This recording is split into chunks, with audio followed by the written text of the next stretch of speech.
Hi everyone, I'm Lisa Carter, and today I'd like to give you a couple of tips that I've come across in my years as a horse professional, as an equine massage therapist, and just as a horse owner in general, that I wasn't aware of really when I first got my horses, and that I found a lot of people just really don't realize that these are things that would really make their equine professionals' jobs a lot easier, make their horses safer to be around for themselves and for their equine professionals.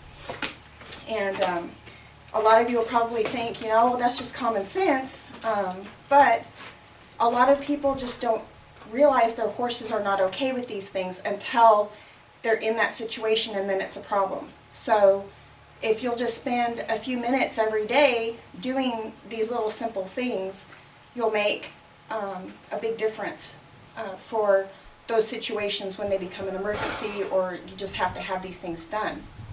So the first thing I want to mention is tying and standing patiently. A lot of horses are just not ever tied for very long. We go in, we do what we need to do, and then we leave. But there are occasions where you might need to actually tie your horse for an extended period of time. And you want to make sure that your horse is okay with that.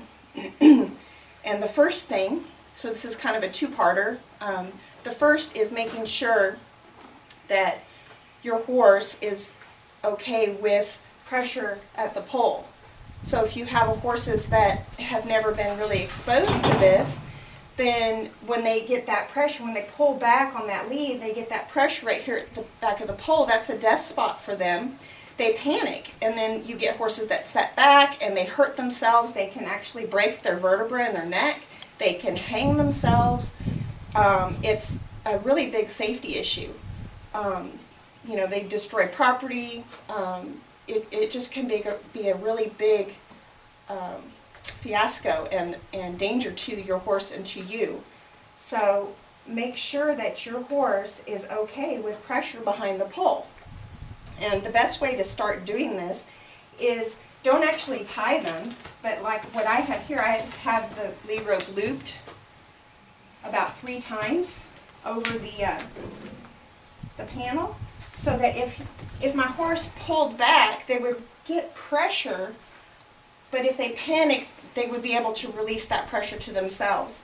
And when you first start this, the longer the line, the better, so they have more room to drift. So this is just a 12-foot line, but when I first start this out, I'll use a 22-foot line. And then the other thing to do is you just teach them to give to pressure at the pole. You can see he put his head down as soon as he felt my fingers on his head. So you want to make sure that they're okay with doing that, so you just do that a couple times a day.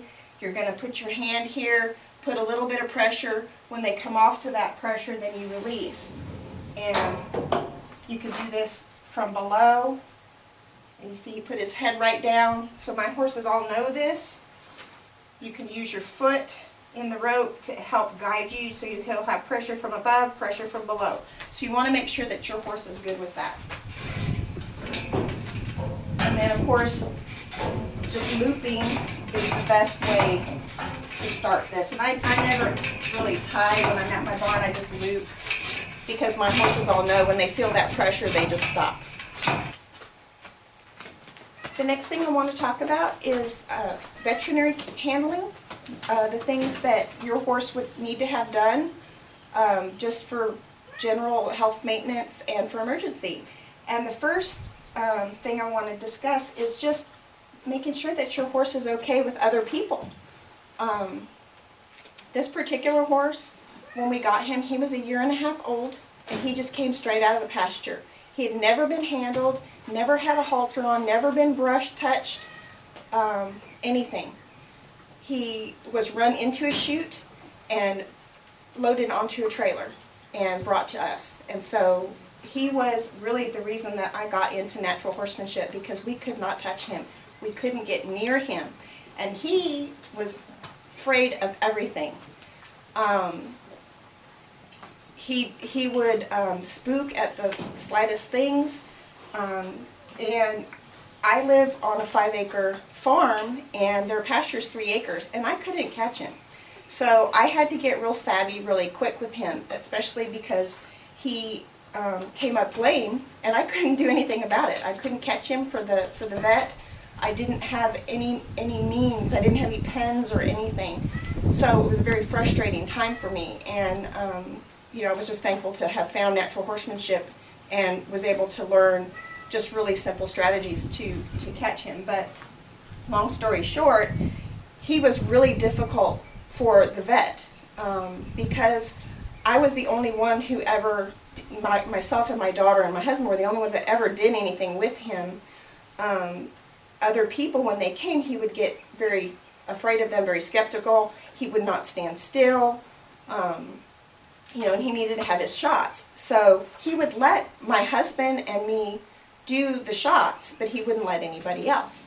So what I ended up doing is I had my vet just come over and spend some time with him, and thankfully I have a really good relationship with my vet, and he was willing to take that little bit of extra time with us so that my horse could get used to him and not have a problem. But whenever there was a problem, he knew I could take the shots and do the shots myself, and thankfully I worked for a vet clinic, so I learned how to pull coggums and all that kind of thing myself. But you don't want to have to be the one doing that all the time. There are times when your vet is going to have to do things with your horse. So make sure that your horse is okay with other people approaching him and handling them.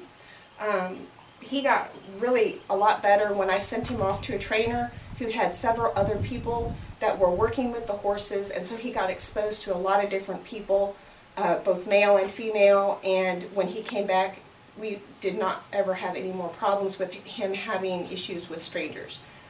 But then the other thing too is you want to make sure that they're okay with sharp objects at the neck. So you could take like a little toothpick or something, and just do a little bit of friendly things with it. Scratch their neck with it. Just get them used to that. And then the other thing is making sure that they're okay with their tail being handled. I don't know if you can see this in the video. Let me see if I can turn him a little bit. There you go. Good boy. And just make sure that they're okay with their tail being handled, and that you can, if you needed to take a temperature, that you could, take their temperature and put your hand back here. So, that's just a safety issue, because you don't want to find out the hard way that your horse is not okay with that. The other thing, and this is something that I have encountered personally as an equine professional, as a massage therapist, there are places that I really need to work on a horse that are really common places that have issues, and one of these being up in the inner thigh area of the horse. And I am amazed at the number of horses that are not okay with somebody touching them here. Whether it be their private parts, if you have a gelding, they need their sheaths cleaned, they have to have beans removed. These are things I didn't know early on, but have learned now, that my horse has to be okay with people handling their private area. Mares, if you have a mare and you're planning on breeding, there's a lot of mares that are not okay with their teats being touched.